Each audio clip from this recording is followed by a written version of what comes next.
여러분 안녕하십니까? 함께 모여서 예배드리지 못하지만 한 마음으로 하나님을 사모하는 마음으로 예배드릴 때 하나님의 은혜가 우리에게 풍성하실 줄 믿습니다. 11월 8일 주일입니다. 오늘은 사도신경으로 신앙 고백하면서 오늘 예배를 시작하려고 합니다. 다 같이 사도신경으로 신앙 고백하겠습니다. 전능하사 천지를 만드신 하나님 아버지를 내가 믿사오며 그 외아들 우리 주 예수 그리스도를 믿사오니 이는 성령으로 잉태하사 동정녀 마리아에게 나시고 본디오 빌라도에게 고난을 받으사 십자가에 못 박혀 죽으시고 장사한 지 사흘 만에 죽은 자 가운데서 다시 살아나시며 하늘에 오르사 전능하신 하나님 우편에 앉아 계시다가 저리로서 산자와 죽은 자를 심판하러 오시니라. 성령을 믿사오며 거룩한 공회와 성도가 서로 교통하는 것과 죄를 사하여 주시는 것과 몸이 다시 사는 것과 영원히 사는 것을 믿사옵나이다. 아멘. 네, 찬송가 182장 강물같이 흐르는 기쁨 하나님 앞에 드립니다. 찬송가 182장입니다.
같이 기도드리시겠습니다. 비록 무화과나무가 무성하지 못하며 포도나무가 열매가 없으며 감람나무에 소출이 없으며 밭에 먹을 것이 없으며 우리의 양이 없으며 외양간에 소가 없을지라도 나는 여호와로 말미암아 즐거워하며 나의 구원의 하나님으로 말미암아 기뻐하리로다. 아멘. 나의 힘이 되신 하나님, 무질서하고 아픔과 혼돈이 가득한 삶 가운데 갈 길을 모르는 저희들이 이 시간 주님 앞에 머리를 숙입니다. 주님의 인자하심이 생명보다 나음으로 손을 들어 기도합니다. 주 안에서 온전한 삶을 드리지 못하고 세상에서 예배자로 살지 못한 저희가 저희의 죄를 자백하며 주님 앞에 엎드립니다. 우리의 죄와 허물 가운데 주의 은혜를 더하시어 용서하여 주시고 다시 한번 주의 자녀로 당당하게 살아갈 수 있도록 인도하여 주옵소서. 오래전부터 계획하신 뜻 가운데 세우신 뿌리 깊은 교회의 모든 성도들이 주의 자비를 누리길 원합니다. 육신이 연약한 자들을 강건케 하시고 물질로 세상에서의 관계의 어려움 때문에 힘들어하는 주의 자녀들을 형통케 하시는 은혜로 인도하여 주시옵소서. 어린 자녀들을 눈동자같이 지키시는 성령의 능력 안에 자라게 하여 주시고 청년들에게 하나님의 나라의 비전을 이루며 사는 능력을 더하여 주시옵소서. 우리 교회를 이 지역에 세우신 주님, 주님의 뜻이 이 땅에 이루어져 가는 길에 우리가 쓰임받기를 원합니다. 우리가 주님의 사랑의 통로가 되게 하시고 빛과 소금의 역할을 온전히 감당하도록 힘과 능력을 더하여 주시옵소서. 세상은 코로나 바이러스로 여전히 혼돈과 두려움 속에 있고 미국은 대통령 선출 문제로 코로나와 경제의 문제로 나라가 갈라지고 혼란이 가중되고 있습니다. 사랑의 하나님, 오직 하나님의 권능이 아니면 이 모든 일들이 잠잠해질 수 없음을 저희가 압니다. 주의 자비로운 능력으로 이 땅의 백성들이 평안을 누리게 하옵소서. 연약한 자들의 삶을 저희들에게 맡겨주시고 저희가 IT 고아들을 돌보며 가난한 이웃들을 섬기게 하신 주님 감사합니다. 주의 사랑을 나누는 일에 힘을 더할 수 있도록 저희에게 마음과 능력을 더하여 주시옵소서.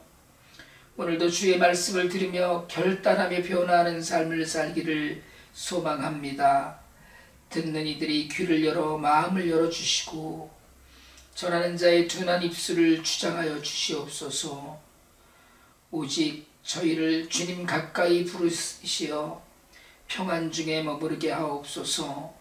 예수님의 이름으로 기도드리옵나이다. 아멘.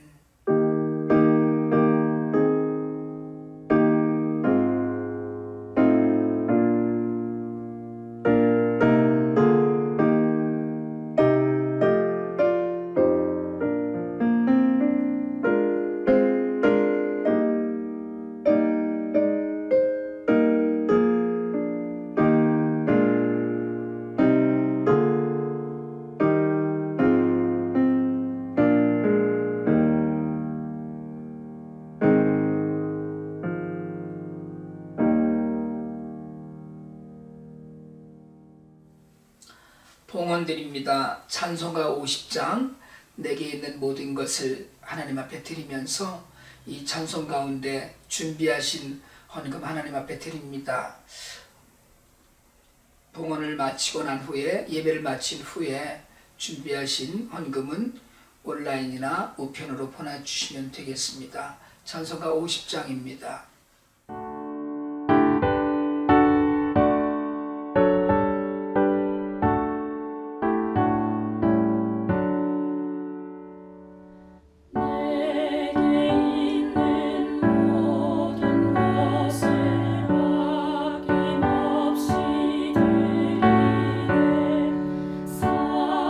사랑하고 의지하며 주만 따라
기도드리겠습니다. 사랑의 하나님, 저희들의 삶에 늘 하나님의 은혜로 채우신 것을 감사드립니다.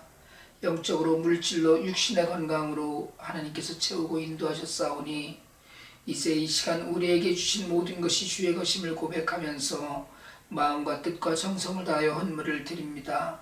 바치는 손길 위에 복을 주시고 이 귀하고 아름다운 물질이 쓰이는 곳마다 하나님의 나라가 온전하고 아름답게 세워져 갈 수 있도록 역사하여 주시옵소서. 예수 그리스도의 이름으로 축복하고 기도드리옵나이다. 아멘. 교회 소식 말씀드립니다. 예배 끝난 후에 줌으로 주일 교제 우리가 나누면서 서로의 안부를 물을 수 있게 되기를 원합니다.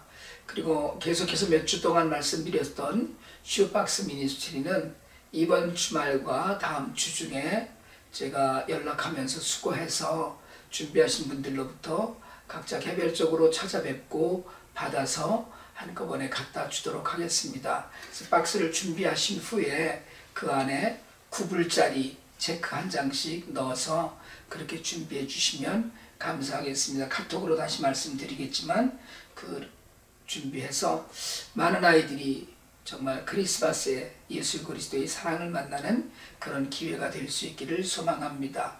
다른 광고는 주보를 참조해 주시기를 바랍니다. 오늘 하나님 우리에게 주시는 말씀을 봉독하려고 합니다. 오늘 우리에게 주시는 말씀은 마태복음 13장 44절로 46절까지의 말씀입니다. 제가 세번역 성경으로 읽을 터인데 말씀을 찾으셔서 같이 계신 곳에서 큰 소리로 읽으셔도 좋겠습니다. 마태복음 13장 44절로 46절 말씀. 하늘나라는 밭에 숨겨놓은 보물과 같다.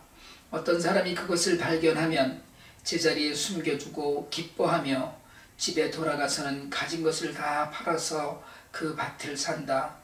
또 하늘나라는 좋은 진주를 구하는 상인과 같다. 그가 값진 진주 하나를 발견하면 가서 가진 것을 다 팔아서 그것을 산다. 아멘. 살아계신 하나님 말씀입니다.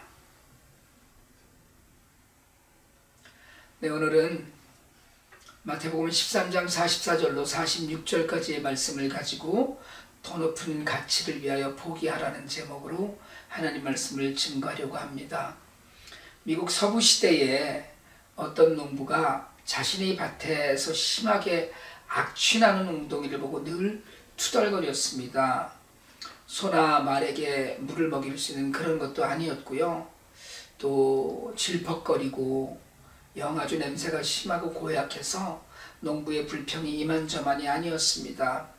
결국 농부는 그 웅덩이가 딸린 농토를 남에게 사정하다시피 헐값에 팔아버리고 말았습니다.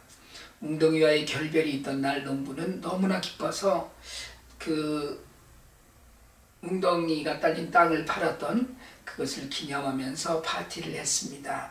그러나 그 처분은 농부에게 일생일대의 실수가 되었습니다. 그 웅덩이에서 거대한 유전이 발견되었습니다. 오늘 우리가 읽은 성경은 하늘나라에 관한 예수님의 비유입니다. 44절에 하늘나라는 밭에 숨겨놓은 보물과 같다. 어떤 사람이 그것을 발견하면 제자리에 숨겨두고 기뻐하며 집에 돌아가서는 가진 것을 다 팔아서 그 밭을 산다고 했습니다. 하늘나라가 밭에 묻혀있다는 것이 무슨 뜻일까요? 하늘나라는 그냥 눈에 흔히 뜨이는 게 아니라는 말씀이겠죠. 모든 사람이 정말 좀 속된 말로 개나 소나 다 알고 온 세상 사람들이 다 보고 다녔던 것이 아니라는 것입니다. 아니 어쩌면 보고는 다녔겠지만 그것을 알아보지 못했다는 것입니다. 가끔 흙 속에 묻혀서 또는 흙 속에 드러나서 반짝이는 빛나는 것을 보았어도 그 흙밭에 무엇이 있을까, 무엇이 있겠나 싶어서 그냥 지나치고 무시하고 지났을 것입니다. 주님의 말씀대로 하늘나라는 분명 우리 안에 임했지만 서서히 자라면서 하나님께서 열어 보여주는 이들에게 보이는 것입니다. 오늘 본문은 이 보물이 어떻게 발견되었는지에 관해서 자세히 설명하지 않습니다. 다만 이 보물을 발견한 사람은 그것을 다시 묻어두고 집에 돌아가서 자기 재산을 모두 팔아서 그 밭을 샀다고 했습니다. 보물을 발견했으면 원래 밭주인에게 돌려주든지 알려주든지 해야 하는데 이 사람은 주인에게 보물 이야기를 하지 않고 보물이 묻혀있는 그 밭을 샀습니다. 그렇다면 이 사람은 정직하지 못한 사람이라고 봐야 되겠죠. 그러나 성경은 그 사람이 도덕적인가 근면한가에 관해서 관심이 있는 것이 아니라 절대적인 세계에 집중하는가에 관심이 있습니다. 그 사람이 진정으로 가치 있는 것을 알아보고 그것에 집중하고 그 가치에 모든 것을 걸고 집중하고 있는가에 성경이 초점을 맞추고 있습니다.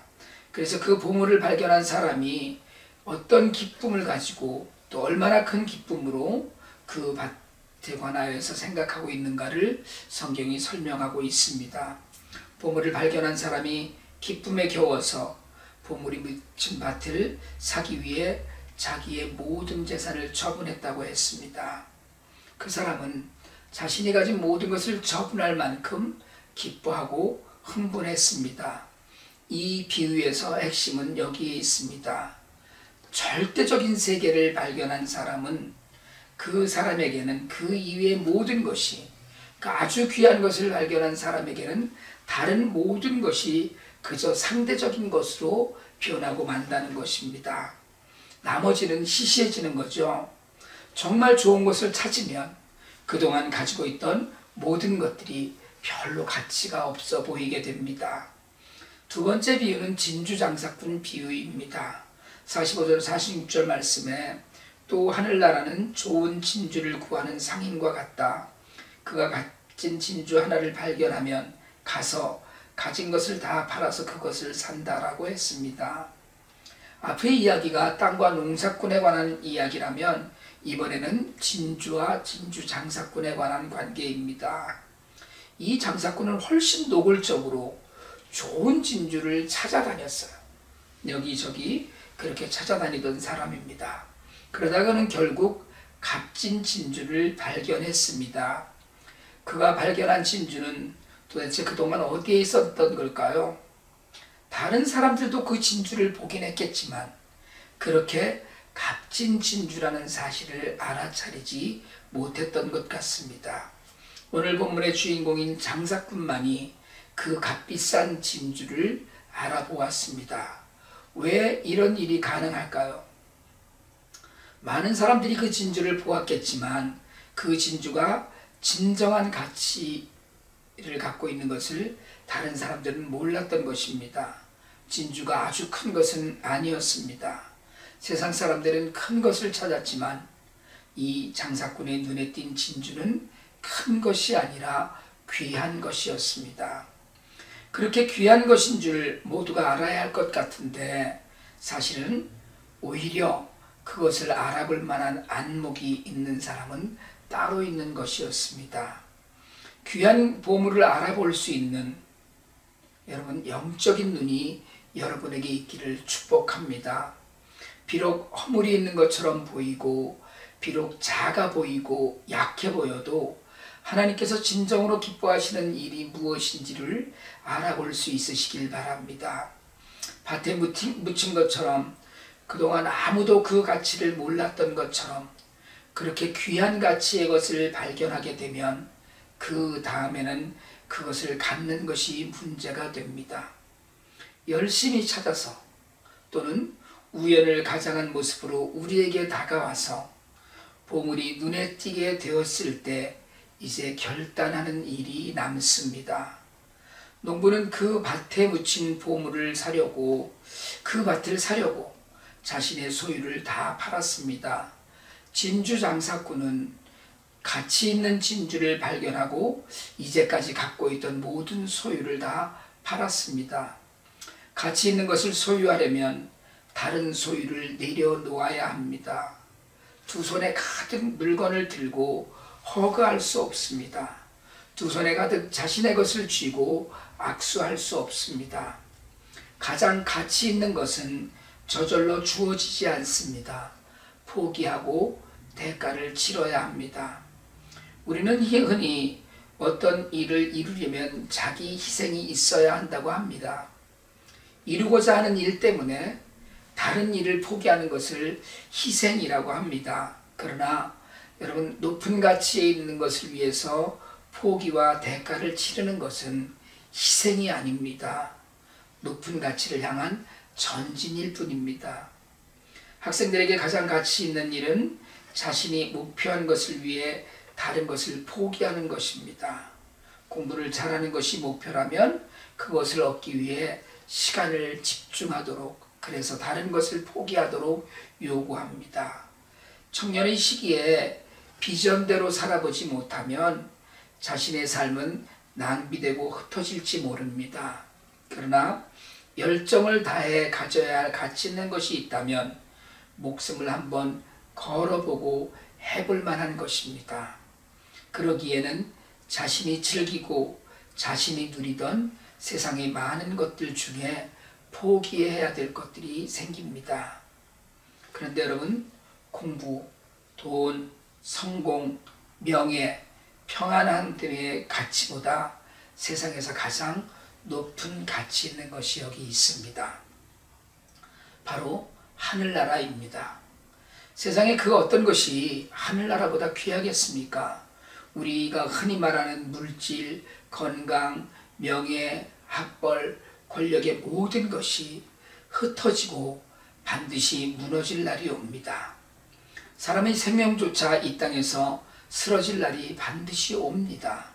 하나님께서 그렇게 귀하게 쓰시던 목사님들도 하늘나라로 돌아갔고, 순교자들도 목숨을 바치면서 이 땅에서 그 삶을 마감했습니다. 이 땅에서 끝나는 것입니다. 영원히 남는 것은 하나님 나라뿐입니다. 여러분, 우리는 돈을 모으기 위해 건강을 해칠 정도로 열심히 일을 합니다. 여러분, 정말 우리는 좋은 성적을 내기 위해 밤잠을 제대로 자지 못하기도 합니다. 그냥 운이 좋아 저절로 재벌이 되고 그냥 공부 안 해도 성적이 좋아지는 일은 정상이 아닙니다. 흔한 일이 아니에요.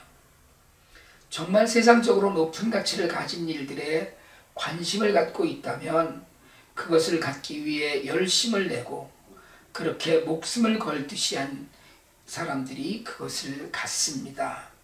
그런데 여러분, 하물며 하늘나라이겠습니까? 하나님 나라가 돈만 못하겠어요? 하늘나라가 공부만 못합니까? 하늘나라가 세상에 어떤 지위만 못한가요? 하늘나라가 내가 하려고 하고 내가 가지려고 하는 것보다 못한 건가요?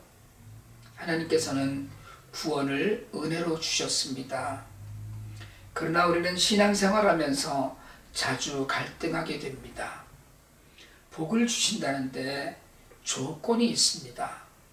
창세기 12장에 보면 하나님께서 아브라함을 부르실 때 내가 너로 큰 민족을 이루고 네게 복을 주어서 내 이름을 아주 크게 나게 하고 너를 복의 근원이 되게 하겠다고 약속하셨습니다. 땅의 모든 족속이 너로 인하여 복을 얻으리라고까지 하셨습니다. 저는 이 아브라함을 향한 하나님의 언약과 복이 우리 모두에게, 여러분에게 풍성하기를 원합니다.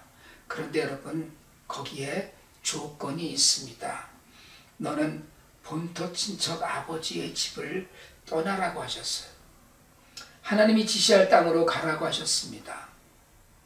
복을 받기 전에 포기하라고 하셨어요. 아브라함은 하나님의 말씀대로 순종하면서 믿음의 조상이 되었습니다. 신앙생활은 한마디로 하나님의 말씀대로 하나님의 뜻대로 순종하는 것입니다.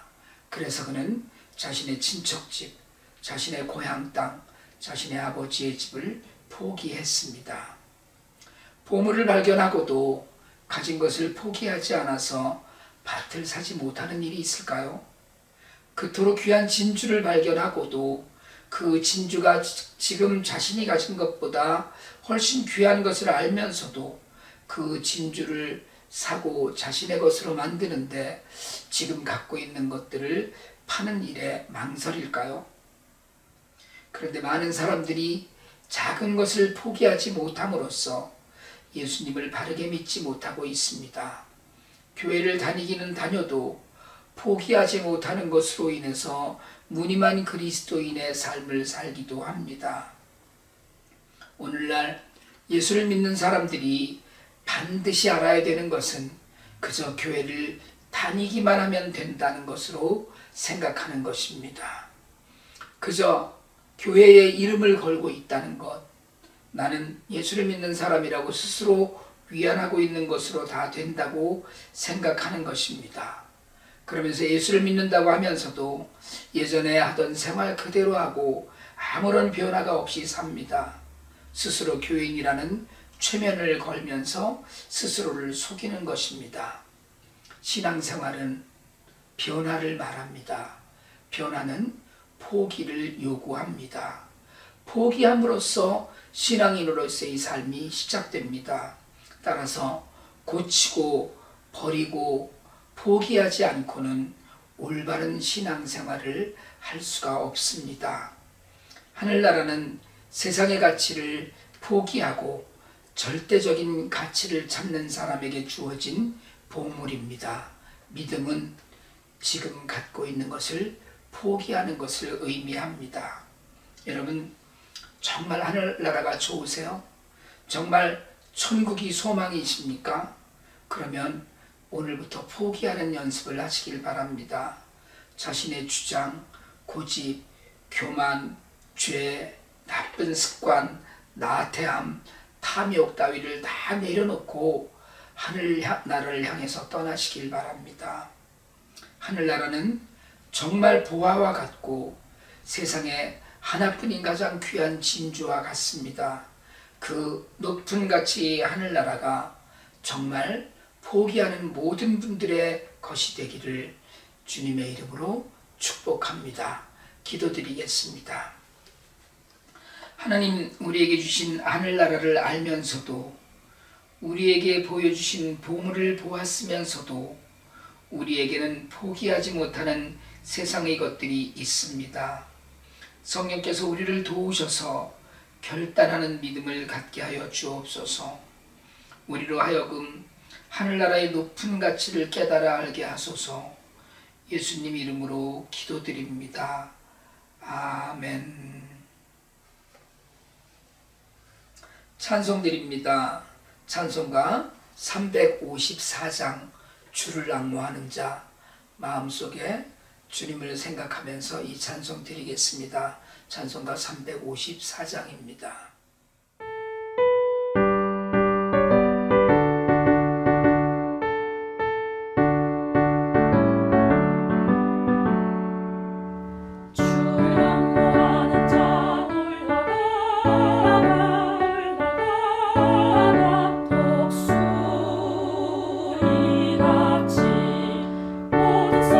이기고 근심 걱정 벗으고 올라가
되신 우리 주 예수 그리스도의 은혜와 하나님 아버지 극진하신 사랑과 성령님의 감화감동 교통하심의 역사가 세상에서 가장 높은 가치인 하늘나라를 향하여 이 땅의 많은 것들을 포기할 수 있는 믿음을 갖고 살게 되기를 간절히 소망하고 결단하고 머리 숙인 주의 종들 위에와 그 가정과 교회 위에 이제로부터 영원토록 함께 있을지어다. 아멘.